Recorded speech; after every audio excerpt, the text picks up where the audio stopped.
नदी के किनारे एक चट्टान पर कुछ सैलानी बैठकर ईंट खेलियां खेल रहे थे। पानी में कंकड़ फेंककर आनंद मना रहे थे।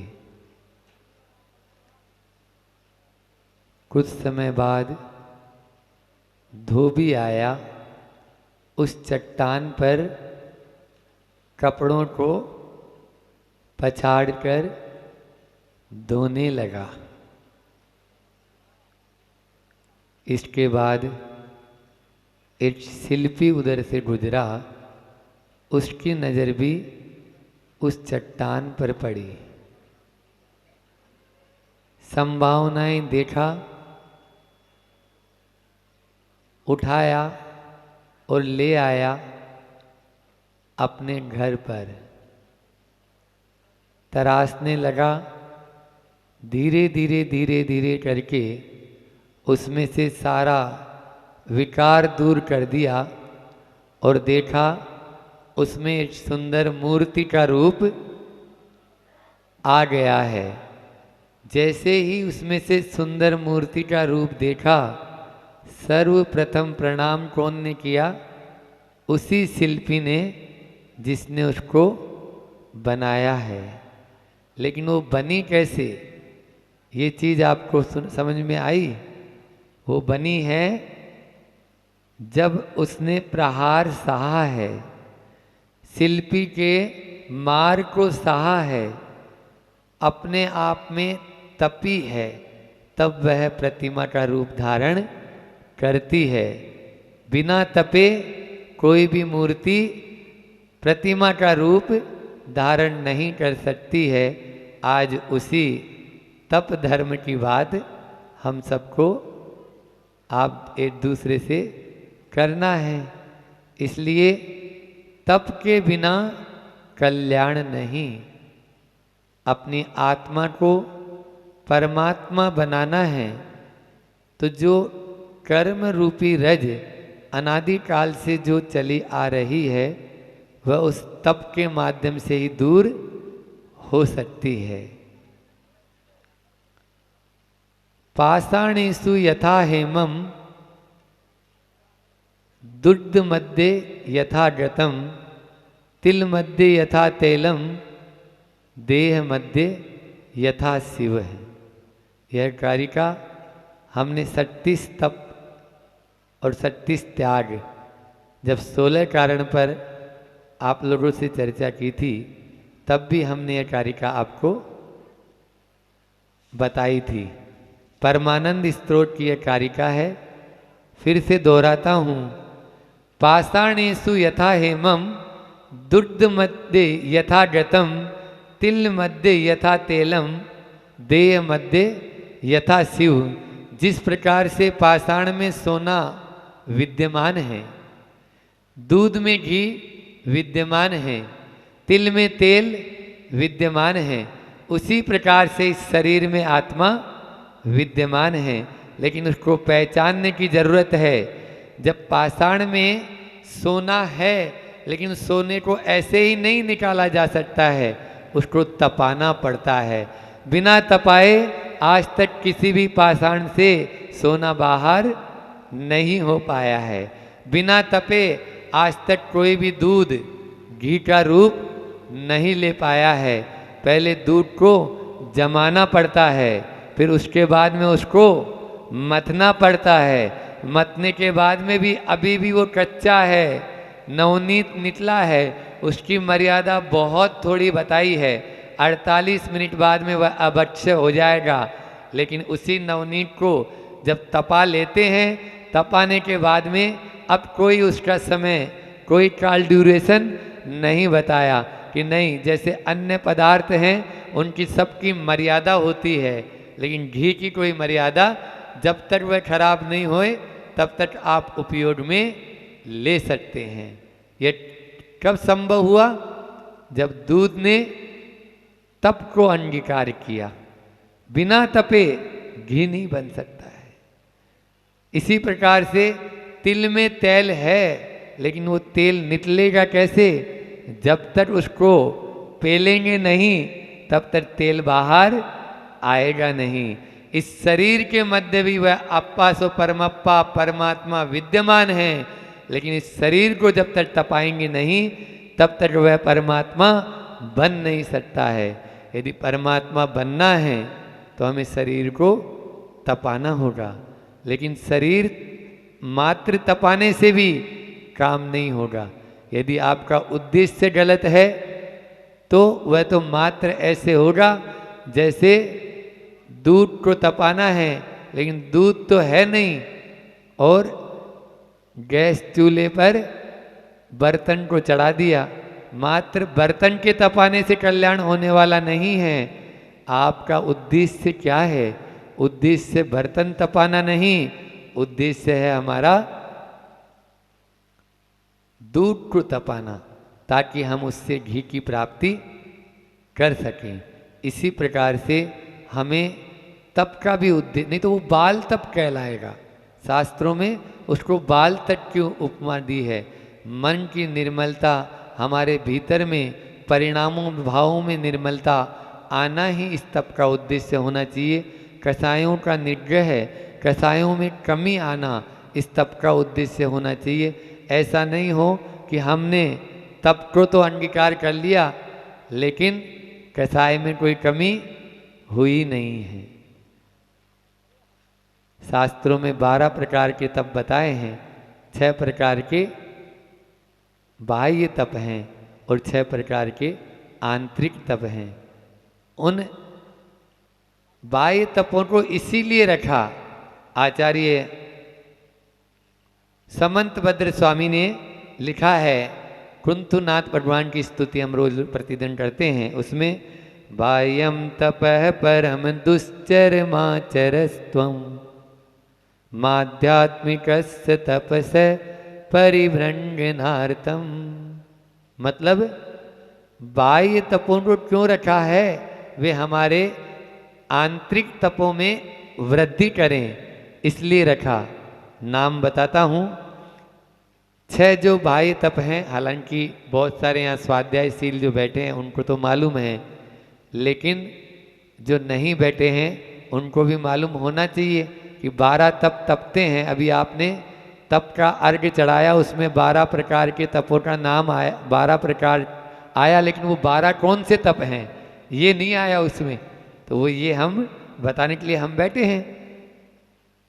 अनशन, उनोदर, वृत्ति परिसंख्यान, रस परित्याग, फिर विविक्त सयासन और काय क्लेश, ये 6 तप तो हो गए बाह्य तप। अनशन आप सब जानते हैं, अनशन का मतलब उपवास, अभी कर रहे हैं बहुत सारे, हाँ, तो वह अनशन कहलाता है शास्त्रीय भाषा में। फिर दूसरा है उनोदर, भूख से कम खाना, यह भी बहुत बड़ा तप है। सिद्धांत ग्रंथों में आया है कि उपवास करना तो सरल है, लेकिन उनोदर करना कठिन, और फिर उसमें भी जो निर्जरा होती है उनोदर के माध्यम से और ज़्यादा होती है। निर्जरा के स्थान में भी उनोदर में और ज़्यादा निर्जरा बताई है। फिर रस परित्याग, रस का जो 6 रस होते हैं उनका त्याग प्रतिदिन बहुत सारे लोग करते हैं। अब वो भी आप लोगों को याद होना चाहिए कि रविवार को कौन सा छोड़ते हैं? नमक, सोमवार को हरी, मंगलवार को मीठा, बुधवार को घी, गुरुवार को दूध, शुक्रवार को दही और शनिवार को तेल। हो गया ना? ये याद होना चाहिए, तब तो आप आगे पालन कर पाएंगे और करा पाएंगे। कि अब मान लीजिए कोई त्यागी व्रती आए हैं, उनका रस का त्याग, अब यही नहीं मालूम है कि रस का, महाराज जी दूध के साथ तो रोटी ले ही लो महाराज जी। अरे भाई 6 रस का त्याग है तो दूध भी तो उसमें आता है ना। तो बहुत सारे लोग बोलते हैं, तो उस समय हम भी हंस जाते हैं, भाई अभी अनभिज्ञ है, कोई बात नहीं। अब आज लेकिन तप की चर्चा आई है तो आपको बता दिया। फिर आंतरिक तप भी, आभ्यंतर तप जो है वो भी 6 होते हैं। प्रायश्चित, विनय, वैयावृत्ति, स्वाध्याय, कायोत्सर्ग और ध्यान। अपराध का बोध होना प्रायश्चित है। विनय, विनय का मतलब है जो बड़े लोग हैं, गुणी लोग हैं, उनके प्रति आदर का भाव होना। वैयावृत्ति, उनका जो संयमी लोग हैं उनकी सेवा करना, मतलब शुश्रूषा, सेवा शुश्रूषा, गुणानुराग। स्वाध्याय, आलस्य का त्याग करना, यह स्वाध्याय, ज्ञान की आराधना करना। कायोत्सर्ग, शरीर से ममत्व का त्याग करना। और ध्यान, चित्त की एकाग्रता, एकाग्र चित्त निरोधो ध्यानम। ये 6 आभ्यंतर तप बताए हैं, इनको भी ध्यान में रखना है। और ध्यान में ही नहीं रखना है, इनका पालन करना है। आप प्रतिदिन इनको याद रखेंगे तब तो अपन इस ओर कदम बढ़ा पाएंगे, अन्यथा कैसे बढ़ाएंगे। हमारे साल भर में एक भी उपवास नहीं किया तो वो क्या जानेगा कि उपवास क्या होता है ना।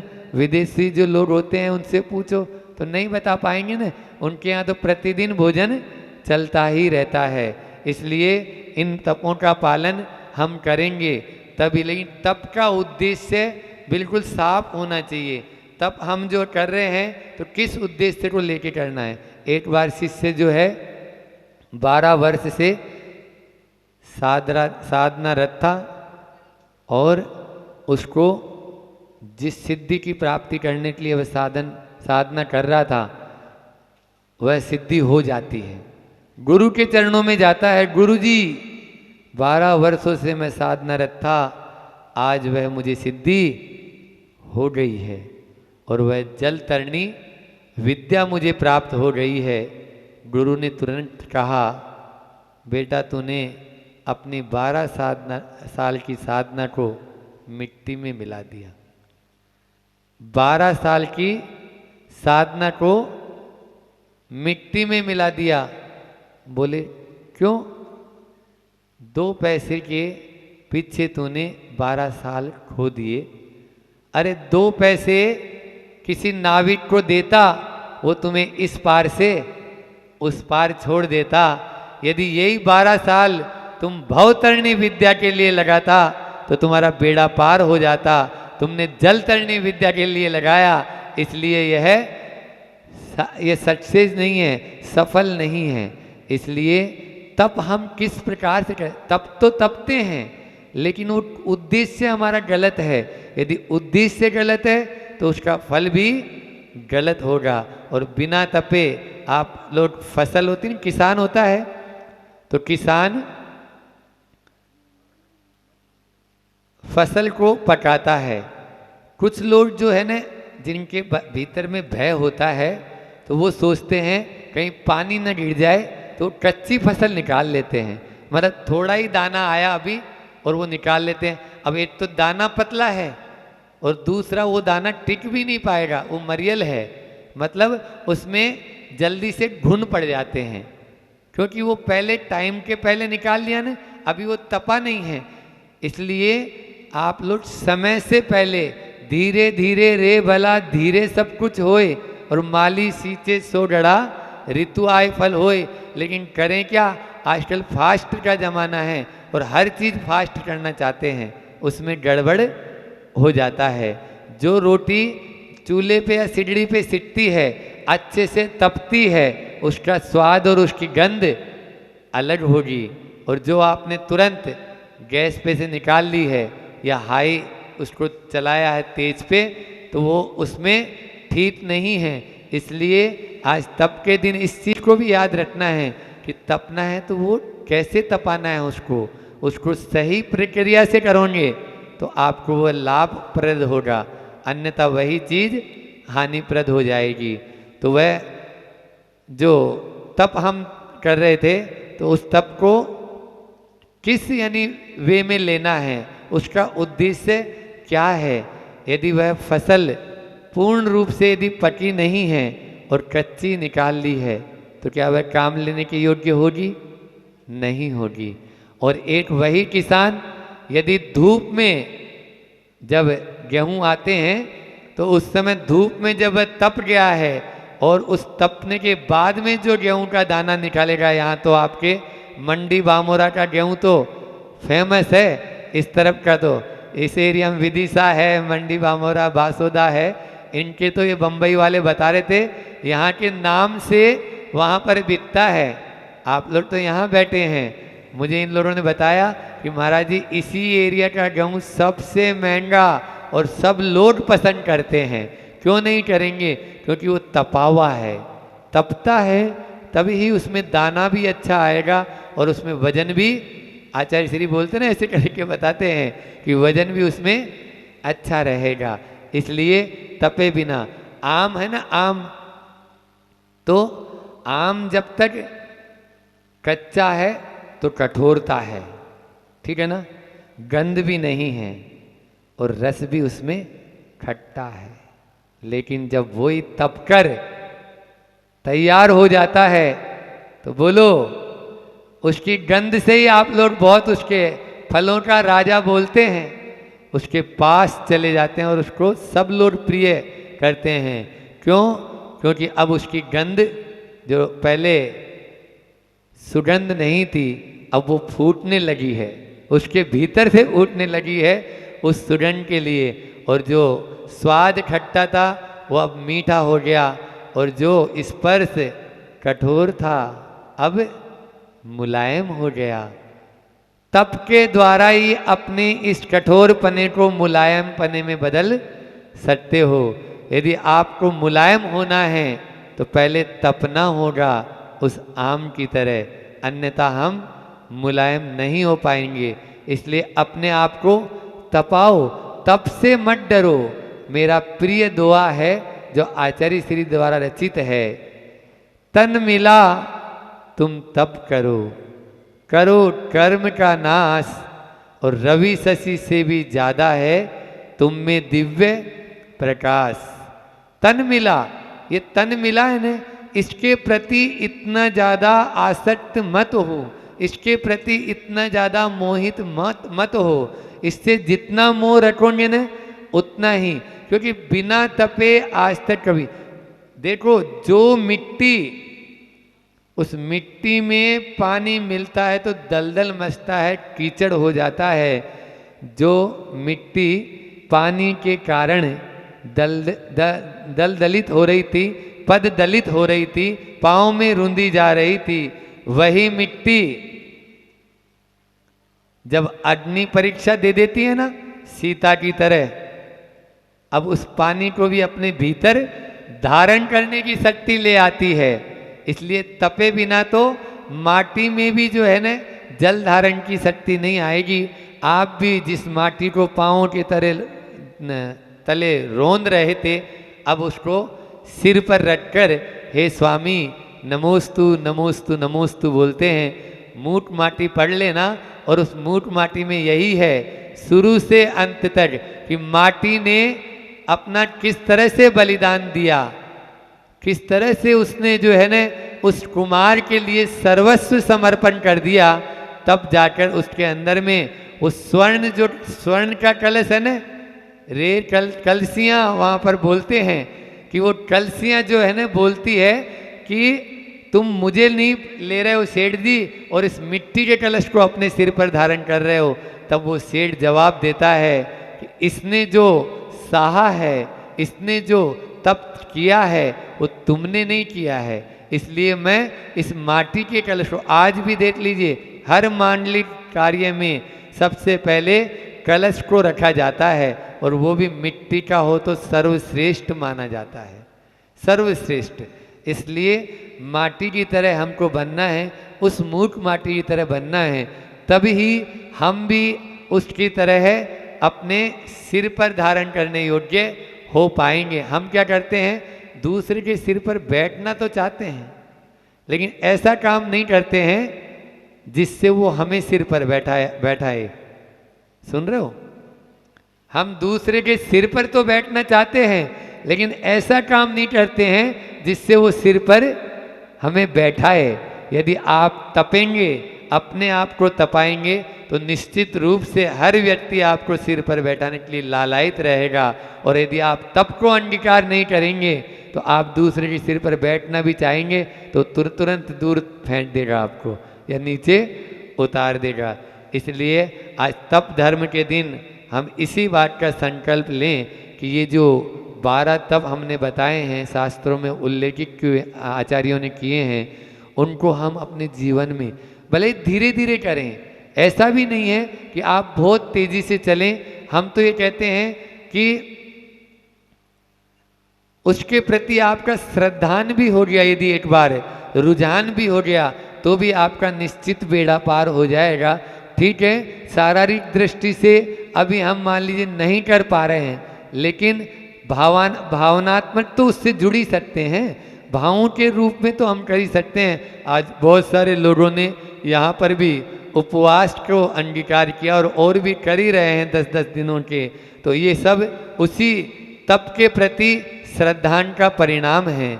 इसलिए अपन को तपना है, लेकिन क्या करें, हम लोगों की स्थिति ऐसी है कि हम तपना तो चाहते हैं, लेकिन आप हर मंजिल को मुश्किल समझते हैं, हम हर मुश्किल को मंजिल समझते हैं। आप हर मंजिल को मुश्किल समझते हैं और हम हर मुश्किल को मंजिल समझते हैं। बड़ा फर्क है आपके और मेरे नज़रिए में। आप दिल को दर्द और मैं दर्द को दिल समझता हूँ।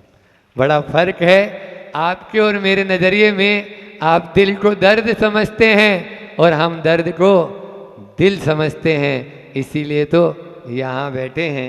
एक हाइकू लेकर अपनी वाणी को विराम दे रहा हूँ। सीना तो तानो, सीना तो तानो, आज तप धर्म का दिन है। पसीना तो बहा दो, आचार्य श्री जी बोल रहे हैं, मैं नहीं। सीना तो तानो, पसीना तो बहा दो सही दिशा में। सही दिशा में यदि आपने तप को अंगीकार कर लिया, सीने को तान लिया, पसीना बहा दिया। किसान होता है खेत में, दो बहुत प्रिय हैं और इनकी मुनिचर्या जैसी होती है। एक वो जो देश के बॉर्डर पर सैनिक है, उसकी भी चर्या मुनि जैसी होती है, और एक वो जो किसान खेत में भरी दोपहरी में भी अपना सीना तानकर पसीना बहाता रहता है। इन दो से शिक्षा ले लो तो आपको मुनि बनते देर नहीं लगेगी। इसलिए सीना तानना है, पसीना बहाना है, तभी हम, और वो भी सही दिशा में, तभी इस तप को अपने भीतर उतार पाएंगे और वह तप भी हमारे लिए कल्याणकारी हो पाएगा। इतना ही रखते हैं, समय आपका हो गया है। बोली अहिंसा परमो धर्म की। माटी का कुंभ जब अग्नि में पक जाता है, लोग उसको देखकर क्या बोलते हैं? ये है मंगल कलश। क्या बोलते हैं? ये है मंगल कलश।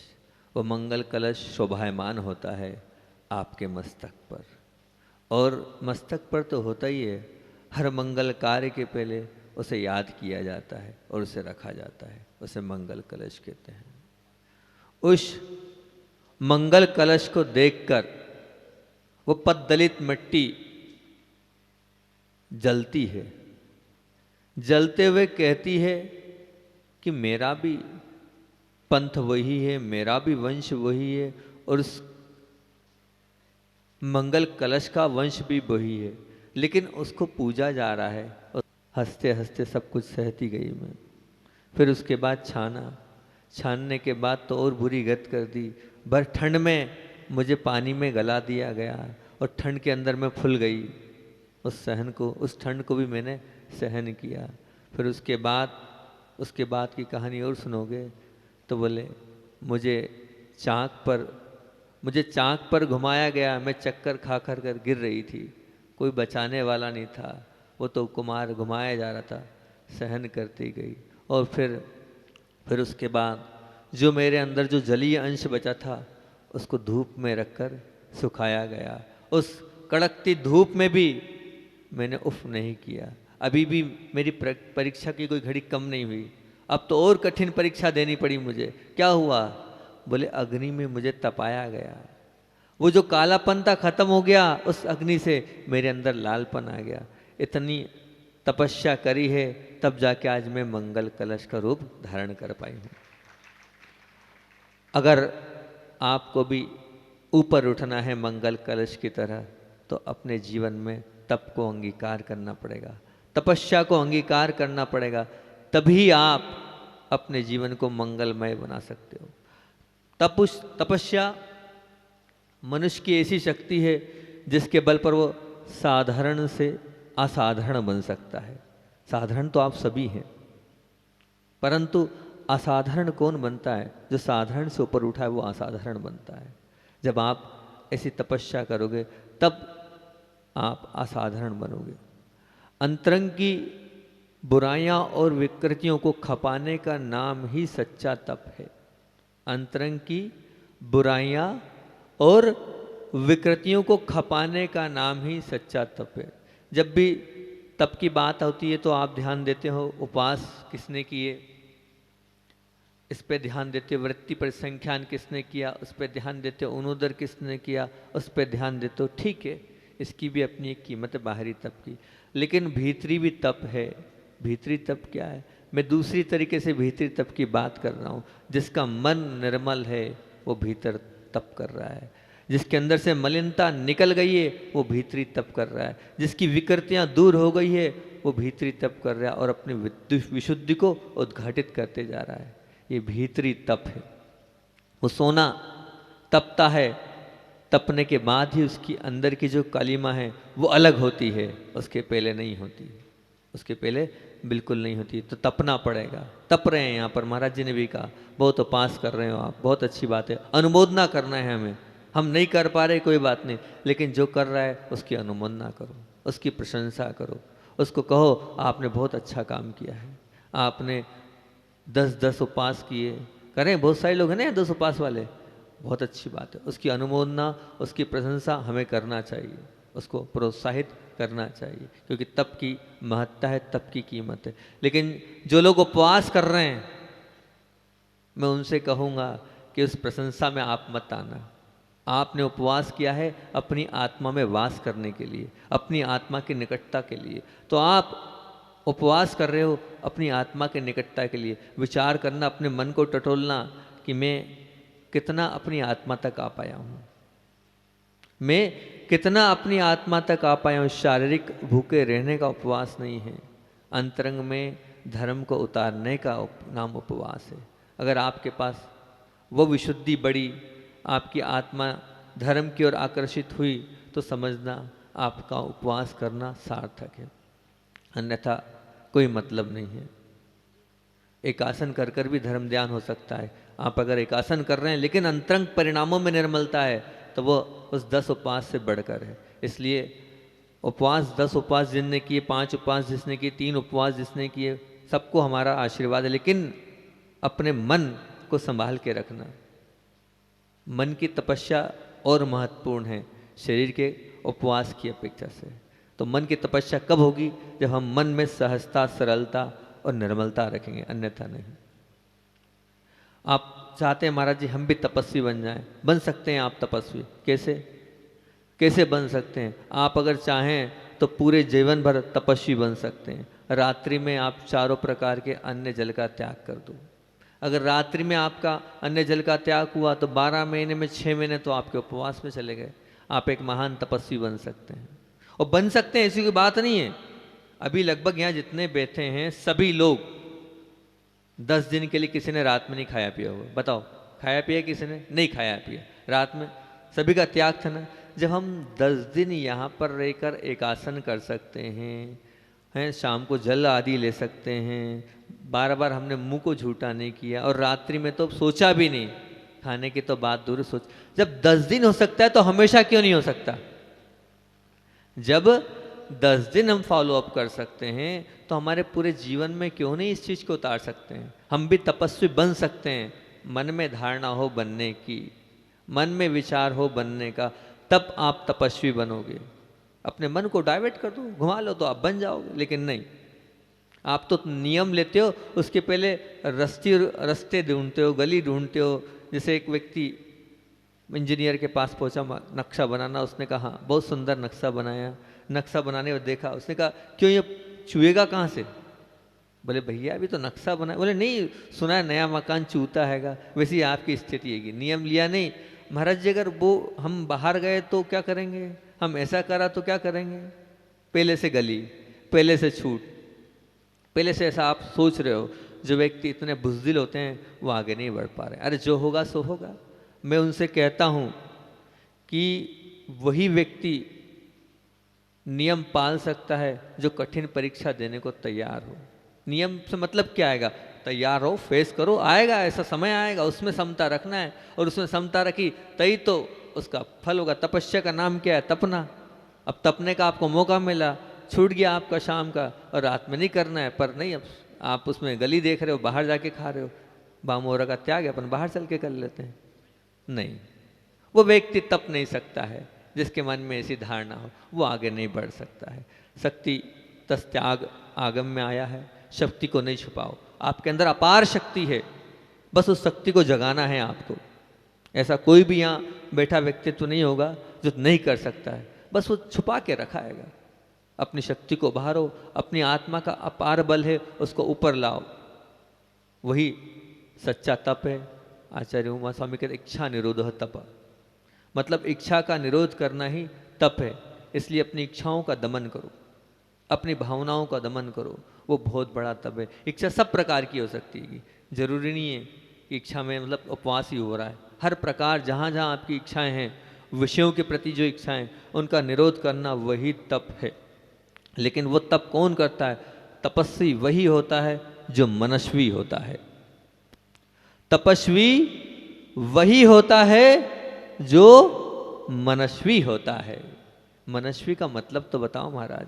मनस्वी का मतलब जिसकी ऊंची सोच होती है, ऊंची सोच वाला मनस्वी होता है, ऊंचे विचार वाला मनस्वी होता है, बड़े मन वाला मनस्वी होता है।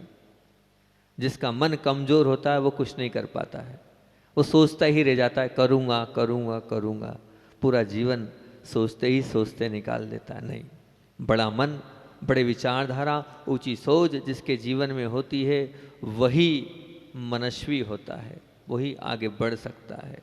एक अच्छा दृष्टांत इस पे याद आ गया, वो सुनाता हूँ। प्रवचन चल रहे थे, प्रवचन में 4 परम मित्र थे, और चारों के चारों मित्र उस जैसी, यहाँ तो इतना हमारे अंदर ताकत ही नहीं कि हम प्रवचन करें और आपको वैराग्य हो जाए। तो वो जो चारों मित्र थे, पक्के मित्र थे, चारों ने धारणा बनाई कि अब तो हमें दीक्षा लेना है। क्या लेना है? दीक्षा लेना है। यहाँ से तो कोई तैयार होगा नहीं, कि होगा कोई तैयार?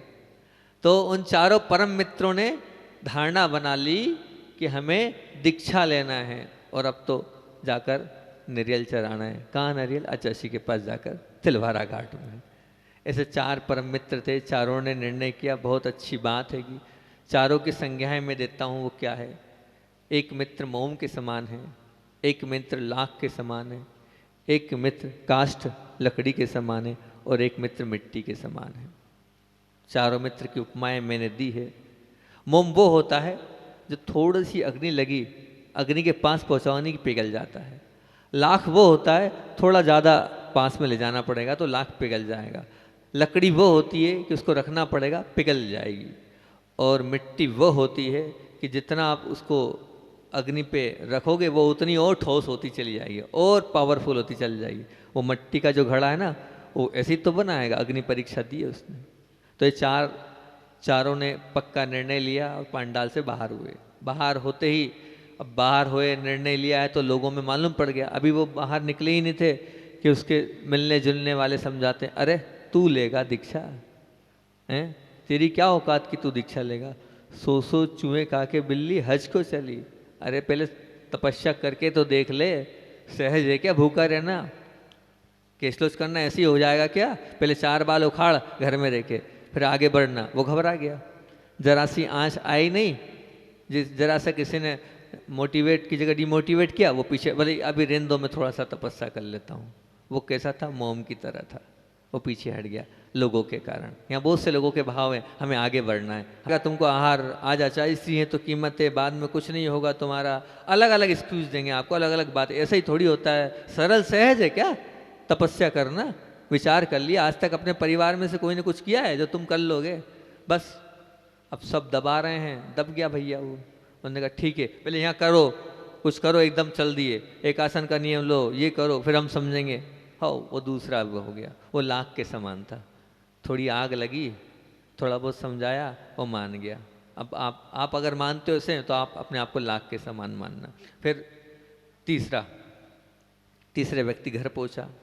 घर पहुंचते ही पत्नी बिखर पड़ी। पत्नी बोलती क्या है ये, ऐसे कैसे, मेरा क्या होगा, मेरा कौन है, कोई भी नहीं है, नहीं मैं नहीं जाने दूंगी, अगर तुम गए तो ठीक नहीं है, मैं जहर खा के मर जाऊंगी, ऐसा करूंगी वैसा करूंगी। वो मान नहीं रहा था, लकड़ी को तपने में और जलने में समय लगता है, नहीं नहीं मैं तो जाऊंगा, ठीक है तो मेरी लाश रहेगी, उसके ऊपर से निकल के जाना है। घबरा गया बेचारा। उसने कहा ठीक है कैंसिल भैया। तीसरे की भी दीक्षा कैंसिल। तीनों बैठ गए घर, तीनों। अब बारी आती मिट्टी की। जो मिट्टी वाले प्रवृत्ति का व्यक्तित्व था उसकी चर्चा करते हैं अपन। जैसे वो घर पहुंचा, सब क्रियाएं उसके साथ हुई, रास्ते में भी उसको डिमोटिवेट किया गया, वो सुनता गया, इधर सुन रहा था उधर निकाल रहा था, ठीक है ना। घर पहुंचते ही सब चढ़े उस पर, पिताजी चढ़े, माताजी चढ़ी, पत्नी चढ़ी, जो जो लोग थे सब चढ़े।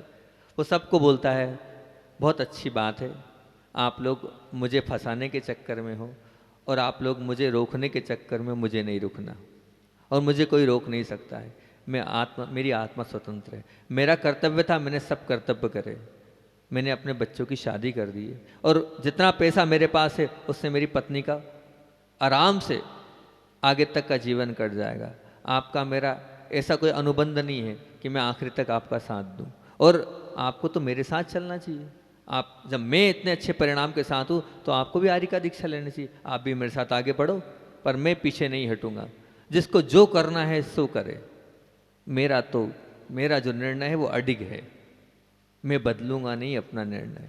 जो पक्के वैरागी होते हैं ना, वो पक्के वैरागी अडिग होते हैं, वो इन सब चीज़ों में फालतू की बातों में आते नहीं हैं। उन्होंने कहा आपको जो करना है सो करो, मेरा तो पक्का निर्णय, मैं तो आगे बढ़ूंगा, दुनिया की कोई ताकत मुझे पीछे नहीं हटा सकती है। वो होता है सच्चा वैरागी, वो होता है सच्चा तपस्वी। जैसे मिट्टी को जितना आप आग में दोगे वो उतना और पक्की होती जाएगी। आपको जितने लोग समझाना है आप उतना और पक्के होते जाओ। कहो कि हाँ कम से कम मुझे नकारात्मकता तो दी जा रही, ऐसा होगा वैसा होगा, उन सबको आप लेते जाओ और खाते जाओ और पचाते जाओ। आप सच्चे तपस्वी बनोगे जितने तपोगे।